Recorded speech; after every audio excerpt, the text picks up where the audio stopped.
ঠান্ডা ঠান্ডা বাতাস, তার ভিতরে মেঘলা আকাশ, তার ভিতরে বৃষ্টি, সারা রাস্তাঘাট পানি সেতসেতে নাজেহাল একটা অবস্থা। তারপরে কি মানুষের জীবন থেমে থাকে? কারো জীবনেই থেমে থাকে না। এখন চলে যাচ্ছি বাজারে, একটু বাজার করতে যাব। কিন্তু দেখেছেন রাস্তাঘাটের অবস্থা। বর্ষার সিজনটা এমন একটা সিজন, যেমন কারো কাছে ভালো লাগে, কারো কাছে বিরক্ত লাগে। আবার দেখা যায় প্রকৃতির সাথে যদি বিচার করতে হয় তাহলে এটা মেনে নিতে হয়। তো বর্ষার সিজন, বৃষ্টি কাদা থাকবে, এটাই স্বাভাবিক। তারপরেও মানুষের যত দৈনন্দিন কাজ আছে, বাজারঘাট বলেন, স্কুল আদালত বলেন, অফিস বলেন, যাই বলেন, সেটা করতেই হবে, যেতেই হবে। না যেয়েও উপায় নেই। তো এখন আমার হাসবেন্ড যেহেতু সময় পায় না, সে রাত্র করেই আরকি বাজারে আসে। তো হঠাৎ করেই বলতেছে চলো বাজারে যাই। আর আমারও মাসিক বাজার শেষ হয়ে গিয়েছে, কিছুটা বাজার দরকার। এর জন্য বললাম যে ঠিক আছে চলো। তো এখানে বাজার করতে এসে ওই যে বললাম বৃষ্টি কাদা, মানে বৃষ্টি কাদার দিনে বাইরে বের হওয়াটা যে কি টাফ আর কতটা যে কষ্ট, খারাপও লাগে। মানে ওই যে বললাম সেতসেতে কাদা থাকে, পানি থাকে, তার ভিতরে বাজারঘাটের অবস্থা যেরকম থাকে, মানে ধাক্কাধাক্কি, কাদাকাদি, এরকম নাজেহাল একটা অবস্থা। তো এখান থেকে কিছু এগুলোকে কচুরগাঠি বলে।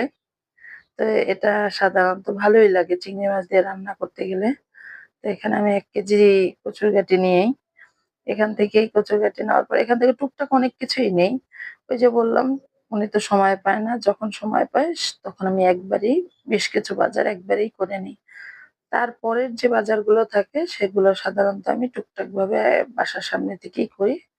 নাহলে উনি হাতে করে জানিয়ে আসে। কিন্তু একবার আমরা বের হই। দুজন একসাথে বের হয়ে জাস্ট টুকটাক যাই বাজার লাগে সেই বাজারগুলো করি। আজকে বাজার করব, কালকে আবার বড় ভাইয়া বাসা চেঞ্জ করছে। সেই বাসায় যাব। নতুন বাসা উদ্বোধন করবে নাকি বারবিকিউ করে। তো চিন্তা করলাম যাব না। তারপরও বড় ভাইয়া ভাবি রিকোয়েস্ট করলো যে, "আয়, আমরা সবাই একসাথে আসি।" তো এর জন্য আমি যেতে চাচ্ছিলাম না, এর জন্য যেহেতু বাসা চেঞ্জ করছে, বাসায় অনেক ঝামেলা থাকবে, অগুছানো থাকবে। তো বলতেছে, "না, তুই আয়।" আর এবারের বাসাটা খুবই সুন্দর নিছে। একদম ছাদের যে উপরের যে তালাটা থাকে, সেই তালাটা নিছে। কিন্তু সমস্যা হচ্ছে কি, রুমগুলো ছোট, ছোট। এর আগের বাসাটা যেরকম ছিল, একদম মানে যেমন বড় তেমনি শান্তি, ভালোই লাগছিল। কিন্তু এবারের বাসাটা ওরা জাস্ট ছাদেই যা শান্তি পাবে, কিন্তু বাসাটা আমার কাছে একটু ছোট মনে হয়েছে। তারপরও কিছু করার নেই, ওরা ২ টো ফ্লোর একসাথেই নিয়েছে। একটা অফিস এবং কি আরেকটা বাসা। তো এখান থেকে এই যে বললাম টুকটাক বাজার যাই আছে করে নিয়ে আসছি। বাজারগুলো এখন এভাবেই রেখে দেবো। আজকে আর গোছানো সম্ভব হবে না যেহেতু রাত্র হয়ে গিয়েছে। কালকে আবার যেহেতু ওই বাসায় যাবো, তাতেও গোছানো হবে না। এখানে ঘরোয়া বাজারের সাথে সাথেও বাচ্চাদের জন্য কিছু খাবার নিয়ে আসছি, বা স্কুলের টিফিন সহ। এই যে এগুলোকে আমি, মানে কি বলে এগুলোকে, এই যে খুরমা বলে আমার কাছে, মানে আমি এগুলোকে খুরমা বলেই জানি। আমার কাছে খুবই ভালো লাগে আর খুব মানে মচমচে, আর এবং কি এই খুরমাটা আমার বেশ ভালো লাগে। তো এখানে আমি ১ কেজি পরিমাণ খুরমা নিয়ে আসি, ড্রাই কেকের বিস্কিট নিয়ে আসি, বাচ্চাদের টিফিন নিয়ে আসি। এই তো টুকটাক বাজার করলাম, সেটা আপনাদের সাথে শেয়ার করলাম। তো আমার ভিডিও যদি আপনাদের ভালো লাগে লাইক, কমেন্ট, শেয়ার করবেন। সাবস্ক্রাইব করে পাশে থাকবেন। অবশ্যই, অবশ্যই কমেন্টের মাধ্যমে জানাবেন ভালো লাগা, মন্দ লাগা, আপনাদের মতামত। আমার একটু লেট করেই ভিডিও দেওয়া হয়। এজন্য কেউ কিছু মনে করবেন না, ক্ষমার দৃষ্টিতে দেখবেন।